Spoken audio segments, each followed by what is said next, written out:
Welcome back नाज़रीन। मेरे साथ इस वक्त आज के मौज़ूआत जो हैं उन पे बात करने के लिए एक बहुत ही अहम शख्सियत जो कि इलेक्ट्रॉनिक मीडिया से ताल्लुक़ रखते हैं, कॉलमिस्ट हैं और अखबार नवीस भी हैं, और सबसे बड़ी बात यह है कि सीनियर सहाफ़ी हैं और उनका एक बड़ा कलीदी रोल रहा है सहाफ़त के मैदान में। मोहतरम नासिर शिराजी साहब, वेलकम करते हैं प्रोग्राम में। अस्सलाम वालेकुम शिराजी साहब। वालेकुम सलाम शमशी साहब। शिराजी साहब, एक तो मैं समझता हूं कि हर पाकिस्तानी के लिए बहुत खुशी की बात है कि 27 साल बाद कुछ इस किस्म का इवेंट जो है वो पाकिस्तान में हो रहा है। शंघाई तावन तंजीम का जो सरबराही इजलास है उसमें बहुत सारे ममालिक जो हैं, बल्कि जितने भी मेहमान गिरामी वो तशरीफ ला चुके हैं और एक बाहमी मुलाकातों का सिलसिला जारी है। आप मुझे बताएं कि इसकी क्या सिग्निफिकेंस है, इस वक्त अहमियत क्या है, क्योंकि पूरी दुनिया के हालात आपके सामने हैं और इस वक्त पाकिस्तान के अंदर इस अपना कॉन्फ्रेंस का होना ये कितनी अहमियत का हामिल है?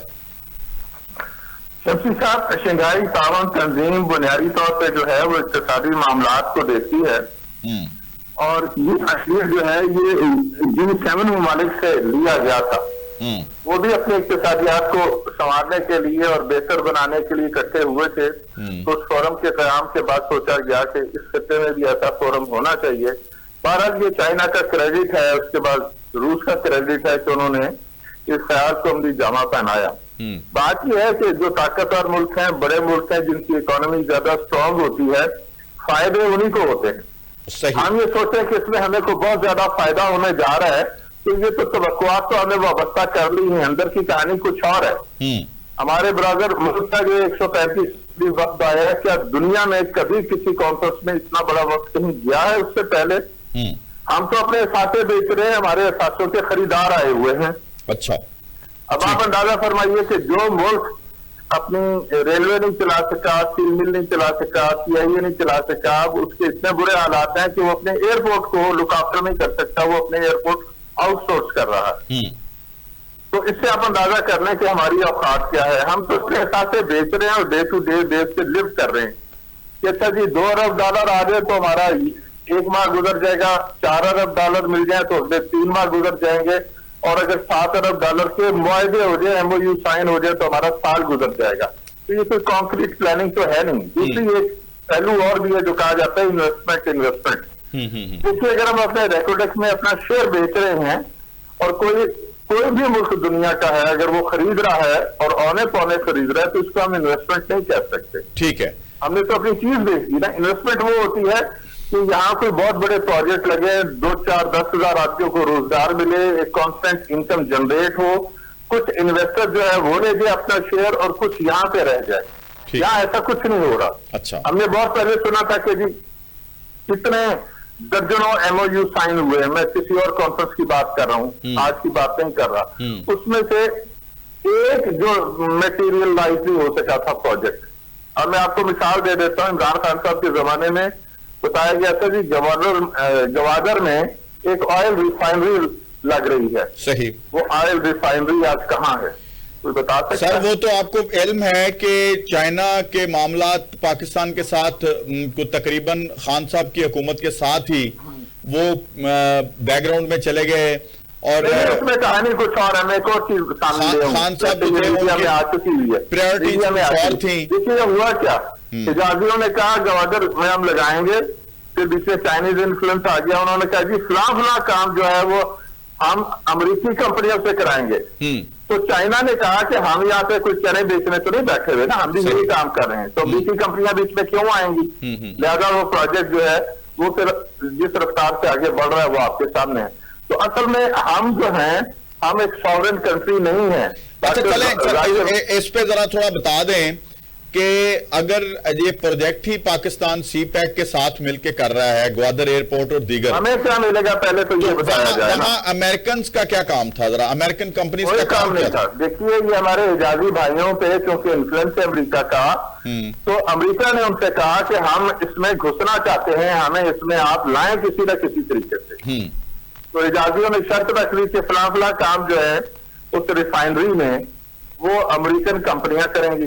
अब चाइना तो कभी बर्दाश्त नहीं करेगा ना, जाहिर है कि सारा एफर्ट उसका है, सारा प्रोजेक्ट बुनियादी तौर पे ये चाइना का प्रोजेक्ट है गवादर, तो वो कैसे चाहेगा? बिल्कुल ठीक है।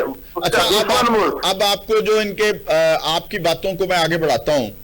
कल जो MOU साइन हुए, फिर गवादर इंटरनेशनल एयरपोर्ट का इफ्तिताह हुआ, और उसमें मैंने कुछ जितने भी सामने उनके वफद के लोग थे, काफी एक जम्मे गफीर था, उनके चेहरों पे मैंने खास किस्म की चमक देखी। जो उनके प्राइम मिनिस्टर हैं, जब वो शहबाज शरीफ को देखते हैं बड़ा एहतराम भी, और उस तरह की चमक मैंने नहीं देखी पहले जब वो इमरान खान के साथ मिलते थे। शहबाज शरीफ के साथ क्या उनका वर्किंग रिलेशनशिप जो है वो बहुत मजबूत है, या वो समझते हैं कि शहबाज शरीफ जो है वो दोहरी गेम नहीं खेल रहा, दोगली गेम नहीं खेल रहा, वो चाइना अपना वजन जो है वो चाइना के पलड़े में डाले हुए है? देखिए, चाइना, अमेरिका, बरतानिया, यूरोप, ये जितने ममालिक हैं, इनकी जो क़यादतें हैं वो हम जैसी नहीं है, वो समझदार क़यादतें हैं। उनकी मैन टू मैन रिलेशनशिप या दोस्ती नहीं होती, उनके ताल्लुकात होते हैं हुकूमत के साथ। और हमारी हुकूमतों का आलम यह है कि जब तक बीच में हमारे अफवाज के सरबराह ना बैठे, हमारी प्रोजेक्ट और हुकूमतों की कोई क्रेडिबिलिटी नहीं होती। हमसे जो गारंटी मांगी जाती है वो कहा जाता है कि जी फौज गारंटी दे, तो फौज गारंटी देती है, उसकी बड़ी मेहरबानी। पाकिस्तान की फौज है वो हमारे है, ये मुल्क उनका है, हमारा है, और पाकिस्तानी का। तो जब तक फौज की गारंटी बीच में ना हो, चाइना से कदम आगे नहीं बढ़ाते। बाकी रहा चेहरे पे खुशी की बात, तो जाहिर है खुशी तो होनी चाहिए कि एयरपोर्ट के एक शोबे का इफ्तिताह हो रहा है, तो बड़ी अच्छी बात है। ये चाइनीज प्रोजेक्ट है ना बेसिकली। देखना ये है कि कितने परसेंट इसमें हमारा फायदा है और कितने परसेंट चाइना का फायदा है। अगर वो चीजें मंजर आम पे आ जाए तो पाकिस्तानियों के भी होश उड़ जाए कि हमें मिलेगा क्या। सबसे अहम बात यह है कि जो हमारे करने का काम था कि हम चाइनीज को आज तक सिक्योरिटी प्रोवाइड नहीं कर सके, इससे बड़ी नाकामी क्या होगी कि कोई दिन नहीं जाता जबकि चाइनीज इंजीनियर लेकिन शिराई साहब, आपकी बात बिल्कुल दुरुस्त है, लेकिन उसके बावजूद जो कराची वाला वाकया करवाया गया, BLA ने जिम्मेदारी कबूल की और फिर भी चाइनीज प्राइम मिनिस्टर का आना, ये तो एक बात, उनका क्रेडिट है ना, हमारा क्रेडिट तो नहीं है। ठीक है, हम तो सिक्योरिटी नहीं दे सके ब्लैक एंड व्हाइट, चाहे वो BLA है, चाहे वो भारत के तकरीब चाह रहे हैं, चाहे कुलभूषण यादव की एक्सटेंशन है, वॉट एवर। हमारी नाकामी क्या है कि हम सिर्फ सिक्योरिटी नहीं दे सके। हर दफा कहा जाता है फुल प्रूफ सिक्योरिटी देंगे, ठीक है जी। फुल प्रूफ क्या होती है, एंड में पता लगता है गाड़ियां ही बुलेट प्रूफ नहीं थी। सही, आप अंदाजा करें ना कि पैर दर पैर नुकसान। आप उठा के देखें, रिकॉर्ड उठा के देखें सिर्फ इस मौजूद पे, सही, कि फुल प्रूफ सिक्योरिटी देंगे। आज 5 साल हो गए हैं, ये काम 5 साल पहले होना चाहिए था। बुलेट प्रूफ गाड़ियां देनी चाहिए थी चाइनीज को, वो हम नहीं दे सकते। तो हम तो नालायकों के मतलब कि सरदार है ना इस रीजन में। बिल्कुल, चाइनीज की आप जितनी तारीफ करने अच्छी बात है, उनकी मेहरबानी है, उनका अपना इंटरेस्ट है। जितना हमारा इंटरेस्ट है उससे ज्यादा उनका इंटरेस्ट है। अब तस्वीर का एक रुख और भी देखें, गवादर की डेवलपमेंट के साथ ही खलीज में हमारे ताल्लुकात खराब होने शुरू हो गए हैं बाद मुल्कों से। वो सोचते हैं कि जी हम टूट जाएंगे। सही, तो हमने हमारी फॉरेन अफेयर का जो रोल है वो इस वक्त हमें नजर आना चाहिए कि हम उनको कहें कि कोई भी मुल्क अगर खुद कफील होने में अपनी मेहनत करता है और वो खुद कफील होने के लिए आगे बढ़ता है, तो अगर कोई मुल्क, खा वो अरब कंट्रीज में से हो, खा वो हमसाया किसी मुल्क में से हो, अगर उसको अपनी पड़ जाती है कि इनकी पोर्ट या इनका अड्डा चल गया तो हमारा जो है वो बिजनेस कम हो जाएगा, फिर वो आपका दोस्त तो नहीं है, फिर तो उसने आपको नशे पे लगाया हुआ है, वो आपकी जरूरतें पूरी करता है और आपको अपने असल काम करने नहीं देता। नहीं, मैं समझता हूँ कि जहां भी हुकूमतों का रोल होता है, फॉरेन अफेयर किस बात की दवा है, वो उन दोस्तों को समझाएं कि देखें जी यहाँ पे मुतबादल आपके लिए मौजूद है, आपको as a matter of fact long time नुकसान नहीं होगा। आप ये ना सोचें कि आपकी दुकान बंद हो रही है, आपके लिए मुतबादला। देखिए सऊदी अरब का एक बड़ा कंसर्न है, बड़ा मेजर कंसर्न, वहां पे मौसम इतना गर्म है कि बेशुमार चीजें पैदा नहीं होती जिनका ताल्लुक खुराक से है। अब ये बड़ी अच्छी बात है कि वो यहाँ आ रहे हैं, वो सोचते हैं कि पाकिस्तान में वो चीजें कुछ खस्ता जमीन एक बहुत बड़ा वो सैकड़ों एकड़ में होगा, कि जो वो लीज पे लें, वहां पे वो एग्रीकल्चर करें और उनकी मुस्तकबिल की खुराक की जरूरियात यहाँ से पूरी हों। सही, ये बड़ी अच्छी बात है। लेकिन हमें ये चाहिए कि हम इस मौके पे सिर्फ खुराक पैदा करने के लिए जमीन उनको लीज आउट ना करें, हम किसी डैम में इन्वेस्टमेंट कराएं। बिल्कुल सही, बिल्कुल सही। पूरा मिडिल ईस्ट जो है हम उसकी खुराक की जरूरियात पूरी कर सकते हैं। ये जो सोने की चिड़िया कहा जाता था अंग्रेज के जमाने में इस खत्ते को, वो यही पंजाब का रीजन था। अब यहाँ पे पानी की कमी है, तो हमें चाहिए कि हम किसी बड़े डैम की इन्वेस्टमेंट कराएं, पूरे मिडिल ईस्ट को उसमें इन्वॉल्व करें और सारे उसके अलावा भी जो कंसोर्शियम है, इन्वेस्टमेंट कंसोर्शियम है, उनको लाएं। एक से ज्यादा डैम की हमें जरूरत है। तो हम सिर्फ जमीनें और आउटसोर्स ना करें और एयरपोर्ट आउटसोर्स ना करें, कोई ढंग की इन्वेस्टमेंट कराएं। सही, जो लेटर एंड स्पिरिट में इन्वेस्टमेंट होती है। सही, ठीक है, ठीक है। अच्छा, अब मुझे ये बताएं कि फिर भी हम थोड़ा, आपने वो बातें कर दी जो तनकीदी बातें हैं, अब थोड़ी पॉजिटिव बातें बता दें मुझे कि जी इसके फायदे क्या हैं, आने वाले वक्त में इसकी अहमियत पाकिस्तान के लिए क्या है, क्या दुनिया में जो हालात हैं उसका अपना पाकिस्तान के अंदर इस तरह की कॉन्फ्रेंस का होना पाकिस्तान के लिए कितना फायदेमंद होगा? देखिए, फायदे उठाने अगर हम चाहें तो बेशुमार इसके पहलू हैं। हाँ जी। हम एक फायदा क्यों नहीं उठाते जिससे हमारा 1 रुपया भी खर्च नहीं होता? वो चीज है सऊदी अरेबिया में मौजूद है, खलीज में भी मौजूद है, चाइना में तो सबसे ज्यादा मौजूद है। वो है अकाउंटेबिलिटी का निजाम। आप ये अकाउंटेबिलिटी का निजाम इन्हीं मुल्कों से मुस्तार लेके अपने यहाँ नाफिज कर दें और जो आपकी इन्वेस्टमेंट ड्रेन आउट हो रही है वो रुक जाएगी। अब देखिए ना, 12 अरब डॉलर से लेके 22 अरब डॉलर तक यहाँ से ड्रेन आउट हुआ है और खलीज में जाके इन्वेस्ट हुआ है। 8000 कंपनियां दुबई में नई रजिस्टर हुई है। तो हमारा ध्यान इधर क्यों नहीं जाता कि हम क्या फायदा इनसे उठा सकते हैं? उनसे कहे कि जनाब ये जो ब्लैक मनी के कवानीन है आपके यहाँ नहीं है। यहाँ से दुनिया से ब्लैक मनी जा रहा है, इंडिया से भी जा रहा है, पाकिस्तान से बहुत ज्यादा जा रहा है और वहां से दुबई में इन्वेस्ट हो रहा है। हम उनसे ये क्यों नहीं रिक्वेस्ट करते कि जनाब ये जो ब्लैक मनी जा रहा है इसकी रोकथाम के लिए आप भी कवानीन बनाएं? तो मैं समझता हूँ कि कुछ कॉन्क्रीट काम होने चाहिए।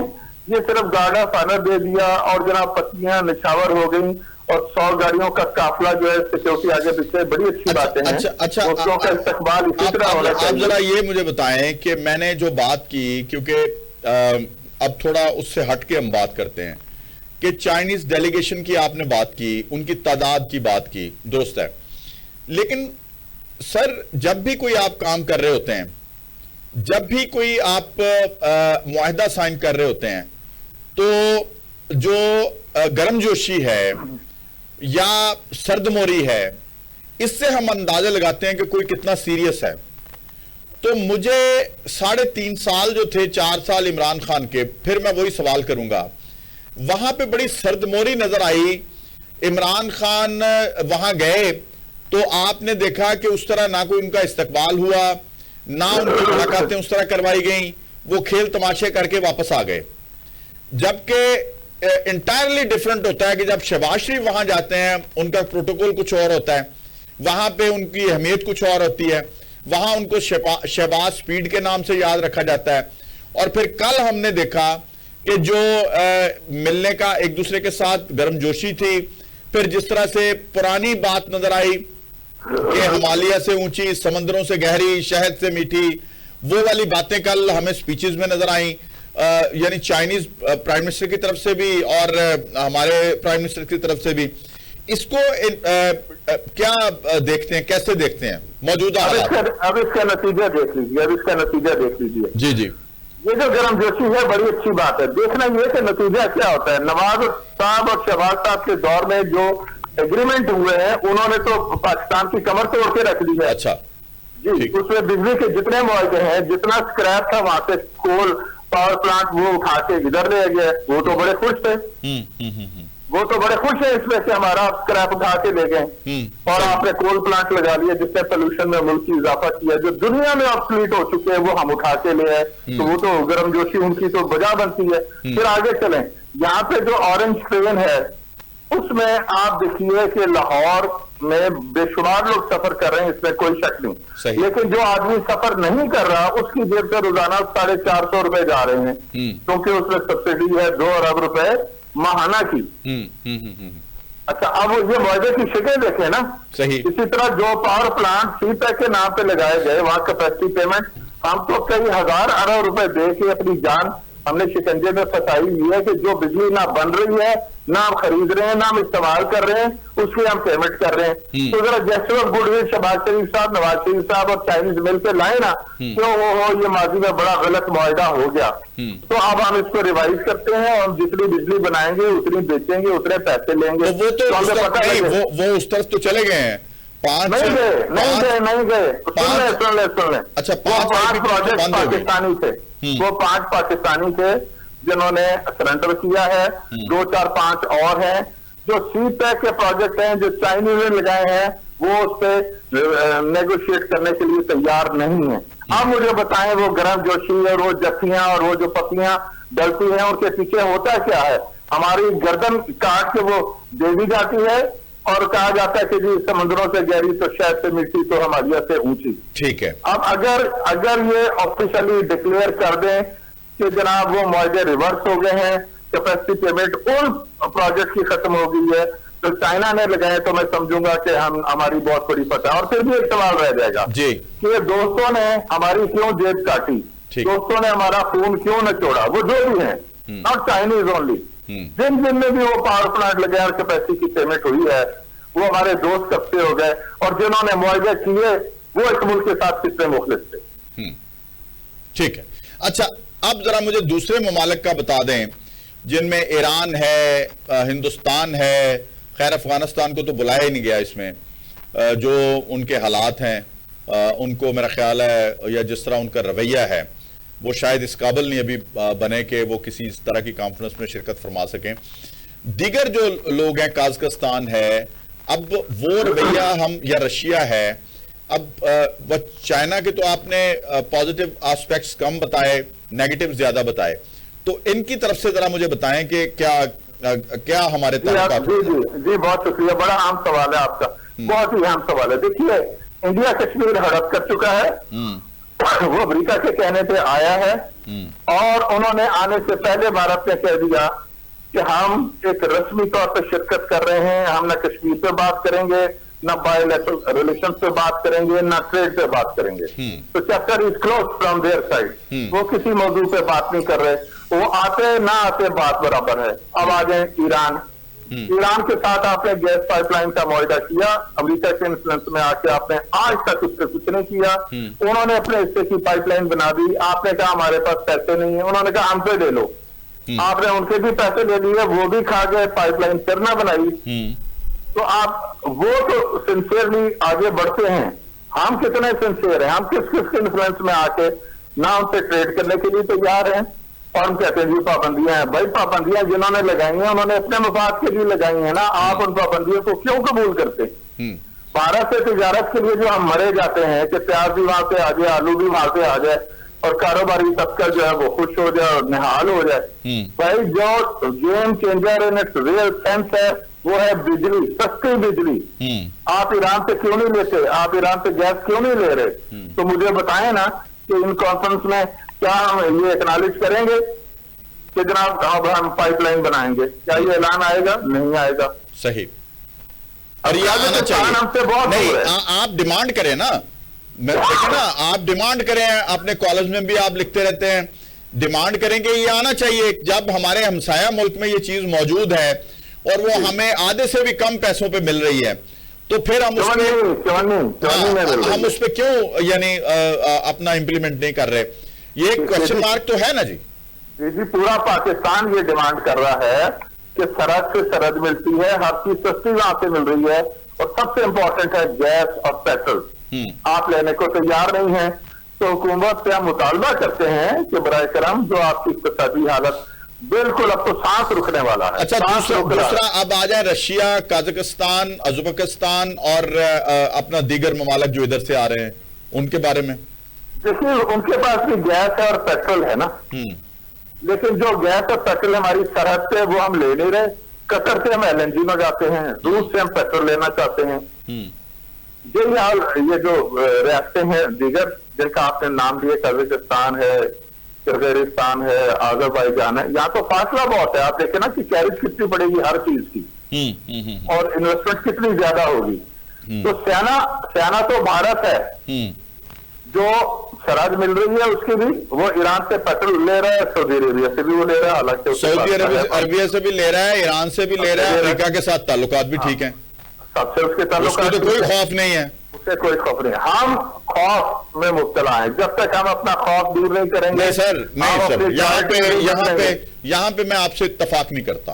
खौफ और चीज होता है, लीडरशिप करप्ट है हमारे। सुने मैं बताता हूँ, खौफ और चीज होता है, जो खौफ के मारे कोई काम कर रहा होता है, जो ही उसकी पुष्टपनाही पे कोई आने की कोशिश करता है या वो कहता है कि मैं पीछे खड़ा हूं, जिस तरह चाइना आपके साथ खड़ा हो जाता है, तो फिर वो खौफ खत्म हो जाना चाहिए। अगर आप हो ही एजेंट, अगर आप किसी का एजेंट बन के मुल्की मफादात का नुकसान कर रहे हों, तो फिर उसमें क्या कर सकते हैं? बिल्कुल आपने दुरुस्त का, असल कहानी ये है कि हमारे यहाँ, मैं एक हुकूमत की बात नहीं कर रहा, मुतअद्दिद हुकूमतें जो हैं वो किसी ना किसी के ईमा पे, कभी मगरिब के, कभी मशरिक के, कभी शुमाल के, कभी जुनूब के ईमा पे इक़्तिदार में लाई जाती हैं। एक तरफ एक पार्टी की 2/3 मेजॉरिटी होती है, अगली दफा उसके पास 16 सीटें होती हैं। बिल्कुल बिल्कुल। एक तरफ एक पार्टी इक़्तिदार में आती है तो कहा जाता है जी ये गेम चेंज कर देगा, पता लगता है जी उसे तो पाकिस्तान की लुटिया डबो दी। बिल्कुल ठीक। तो ये सारी चीजें हमारे आपके सामने, कोई चीज बची छुपी नहीं है। पर वापस आते हैं शंघाई तावन तंजीम पे। ये तंजीमें बहुत अच्छी हैं, इन तंजीमों से फायदा उठाना चाहिए, करीब आना चाहिए। इक़्तिसादी उमूर के अलावा साइड लाइन मुलाकातें जो हैं उसमें और कई इंपॉर्टेंट उमूर पे बात होती है, लेकिन सवाल ये है कि हमारी नीयतें, हमारे पल्ले है क्या, और हम किकबैक कल्चर जो है उसको आज तक यहाँ पे खत्म नहीं कर सके। आप चाइना की बात कर रहे थे, चाइना ने एक कंपनी और उसके सीईओ को तलब किया और कहा कि तुम्हारे पास भी इतने $1 मिलियन कहां से आए। उसने कहा जी मैंने कमाए हैं, मैंने पाकिस्तान के साथ एक प्रोजेक्ट किया है। उन्होंने प्रोजेक्ट की तफसील पता लगा जी कि वो जो ठेका था, वो ये मुल्तान वाला केस जो है, ये ठेका किसी और कंपनी के था, उसको किसी और कंपनी ने सबलेट किया। वो कंपनी उनके फ्रंटमैन के तौर पे काम कर रही थी, कुछ $1 मिलियन वो ले गए। जब चाइना गए तो उन्होंने उनको तलब कर लिया और सजा भी दे दी और वो पैसे भी जब्त कर दिए। तो हम जब तक किकबैक कल्चर से बाज नहीं आएंगे तो और फ्रंटमैन हम जान नहीं छुड़ा सकते। बहुत बहुत शुक्रिया, बहुत शुक्रिया जनाब शिराजी साहब। आज के प्रोग्राम में नाज़रीन आपने देखा कि हमने तकरीबन ऑलमोस्ट तमाम मौज़ूआत जो हैं, नेगेटिव एस्पेक्ट्स और पॉजिटिव एस्पेक्ट्स, उनके ऊपर बात की। लेकिन मेरा कहना यह है, मेरा मानना यह है कि नजरियात अपने अपने, लेकिन ये जो शंघाई तावन कॉन्फ्रेंस है, इसका पाकिस्तान में इनकाद होना, इससे पाकिस्तान का एक बहुत पॉजिटिव चेहरा पूरी दुनिया के सामने आया है। और फिर यहाँ पे ज़ाहिर है जो स्पीचेस हो रही हैं, जो अपना इजहार ख्याल कर रहे हैं, वो पाकिस्तान की तारीफ कर रहे हैं, पाकिस्तान की हुकूमत की तारीफ कर रहे हैं, रियासत पाकिस्तान की तारीफ कर रहे हैं। और इन मामलात की वजह से आप पूरी दुनिया में बार्गेन कर सकते हैं मुख्तलिफ इशूज के ऊपर, लेकिन उसके लिए अकल की जरूरत है, और वो अभी भी अगर इस्तेमाल ना की गई तो शायद इस कौम का मसीहा फिर कौन होगा अगर ये मौका मिला है तो अगर इसको जाया कर दिया। तो आज के प्रोग्राम में मुझे और मेरी टीम को इजाजत दीजिए। आपसे आइंदा प्रोग्राम में मुलाकात होगी। अल्लाह हाफिज। पाकिस्तान जिंदाबाद।